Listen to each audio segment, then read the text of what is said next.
when I first met Joe, clearly superficially this was a guy who was completely committed to what he was doing, and in a way you wondered whether or not he perhaps had the welfare of the athletes at heart, and whether it was perhaps just a bit too force-fed in terms of churning out great winning teams. But you don't have to spend a lot of time in his company to recognise actually it's much, much more.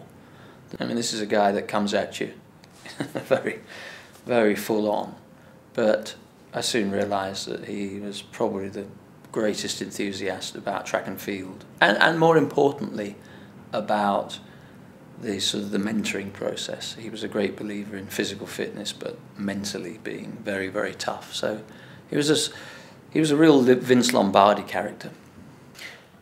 Consistency, an absolute passion for excellence, not excellence that inevitably ends up with an Olympic gold medal, but just getting every ounce, mentally and physically, out of an athlete. And the great trick, of course, is the athlete willingly does it. They don't see it as a sacrifice because they do it for somebody they know is in their corner all the time. And you don't win 24 straight national titles, pretty much straight anyway, and state titles and a cluster of national titles, track and field, and of course cross country, without really knowing that consistency and passion and a commitment to excellence is absolutely enshrined in everything he does. He coached athletes not to particularly high levels, although he always got the very most out of them, but most of his athletes have gone on to achieve. You know, it's very, very regular for me to be in America and meet somebody in a very senior position who was coached by Joe. So Joe has had a profound effect on the lives of a lot of people. The reason that Joe keeps that team together and has kept that team together, or kept teams together for 25, 30, 40 years, is that he has that remarkable ability that good coaches have, particularly coaches that work with lots and lots of athletes, and that's, most coaches can't deal with that. Most coaches like to deal with 2 or 3 competitors at a time. Joe has had squads of 200 that he's kept together.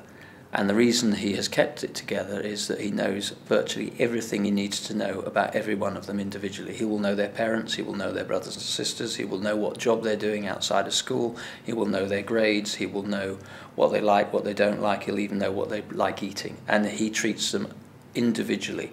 And remarkably, he actually has nicknames for 50, 60, 70 in his squad.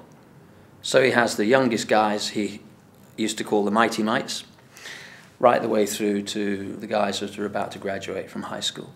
And you'd never hear him call them by their proper name or a Christian name. He'd always call them by some nickname.